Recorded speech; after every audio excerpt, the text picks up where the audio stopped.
IA メッツファンでは、先日のドジャースとメッツの試合を振り返りました。そこでは、MC を務める CNI セントラルのスポーツジャーナリスト、サマンサ・クロストン氏とアシュリー・ウェンスコスキー氏が、ドジャースの大谷翔平選手について語る場面もありました。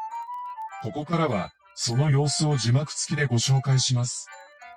So, we're here to talk today about the Mets and the Dodgers. There was just a Mets-Dodgers series. Yeah.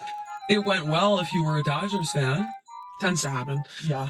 Yes, we apologize for not being more locked in this weekend. Obviously, it's vacation season. There's a lot going on. You get the idea. But Dodgers take 2 out of 3 from the Mets. Raise your hand if you're surprised. If I'm the Dodgers at that point, I'm like annoyed that I lost on Sunday. Yep. We don't need to lose any games to this team. That's 18 games under 500. So the Mets won on Sunday 8-3. Lindor hit well. I mean, there was times in this series where you felt like it was actually the Mets that should have taken 2 out of 3 because obviously they had chances. They had McClain on the mound on, I believe, Saturday. But honestly, like the whole discourse and discussion around it has been how the potential trade pieces have been performing well for the Mets because we all know that next week trade deadline's August 3rd, I believe at 3 p.m. Eastern, 6 p.m. Eastern, somewhere around there. And it's going to be a fire sale. But Tyrone Taylor really hit well in this series. Freddie Peralta had a good start in this series. Those are guys that you just don't expect to be a Met in a week's time, a little over a week. Freddie Peralta literally already said, I kind of expect this to be my last start in New York, and it's upsetting. And that is upsetting if you're Freddie Peralta, frankly, because you signed a deal in free agency 6 short months ago that you thought, new contract, you're here now, you're starting at Met, and that's just not what's happening.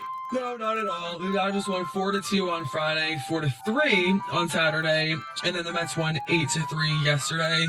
At this point, I'm going to be honest with this podcast, we just can't sit here and go through game by game because it's just too troubling. And frankly, nobody wants to hear it. And we can't act like it matters for the Mets. They're 18 and a half games back. Yeah. Games behind.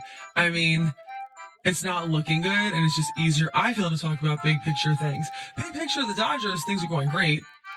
Feeling really excited about them and feeling like they are definitely the contender to win the NL.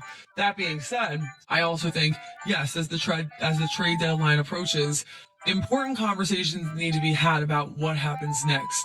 You mentioned this when we were off the air a little while ago. David Stearns will go up there and say some things, but he's not super explicit, meaning he hasn't gone out there and actually said it's going to be a fire sale and we haven't performed the way we needed to perform to be able to actually compete here and make some sort of a push.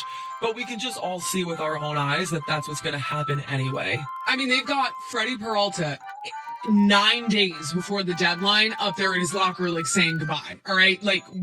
Things are pretty crystal clear. If you are catching my drift, David Stearns is still out there last week being like, we hope to, retain some major league talent, bring in some major league talent. This maybe isn't a situation where we're solely looking for prospects like some other teams. That's all great and fine. And he can honestly say whatever he wants anymore. I don't have a David Stearns rant in me today. I really have, the last few.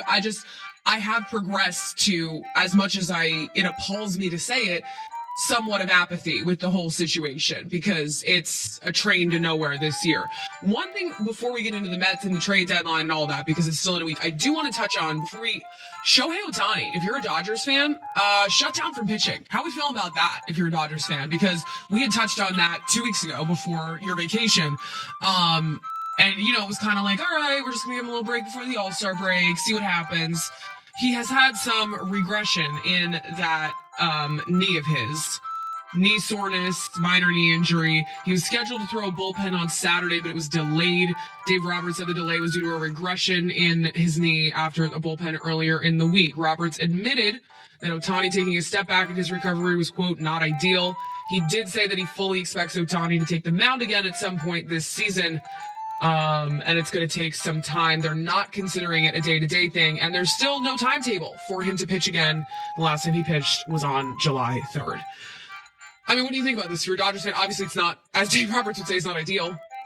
You never want to hear that there really is no timeline. I think that's the kind of thing that's concerning to fans is, I'll say this, at least, Roberts is smart in that he doesn't want to overpromise anything and then underdeliver, especially with a guy like Shohei Ohtani. You have to be careful, I think, about that. But I don't know. I mean, at the point that they're at right now, I just feel like he's such a gem. He's so one of one, and the things that he does for your team are so important that I frankly just don't see any reason to rush it. Like, he's the kind of player that you might even just need to be cautious about. You might even just need to give a few extra days of rest just to be sure. Especially with pitching, I just feel like it's a position that's so fickle and so many things can go wrong at any given time that I don't think that you want to risk any more injury to something that already is hurting him and clearly has been progressing in a not so great direction at this time. Yeah, before the injury, he had a 1.79 ERA this season. That's crazy. absurd. Striking out 95 batters in 85 innings. He started 14 games.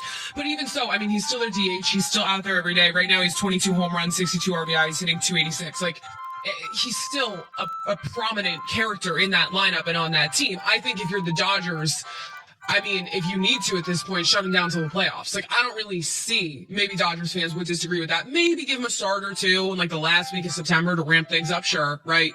But otherwise, why are we going to risk him out there in meaningless games at the end of August? That's all I'm saying. I'm not saying that they don't need him on the mound. I'm just saying they don't need him right now. Like, these games for the Dodgers are about as meaningful as games at this point in the season are for the Mets. Do you know what I mean? It's The just opposite not that way. meaningful. Nothing's that meaningful, but like the other way. It's just all good. Like, they're in a position where I feel like they have enough breathing room. That's not to say that you want to see them go on some crazy losing streak, but I just think that when you weigh the risk, you weigh the reward.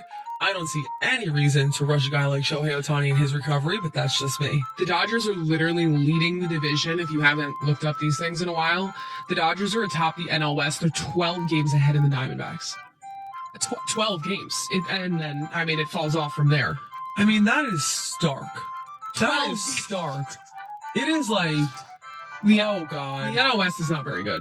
The NL Central is very good this year. If you don't have a pulse on that, by the way, the NL Central is stacked. The Pirates are in like 4th place in the NL Central, and they have a wild card spot if the season ends today. So the That's NL Central is where it's interesting. at. Okay, let's go NL Central. Yeah, I mean, listen, we'll see what happens with Shohei Ohtani, but I think the Dodgers are in a good spot. And the Mets aren't. I'm going to actually use that to segue into something that I do think is interesting. An article that was written on July 24th, not very long ago. It was written by Anthony Tacomo.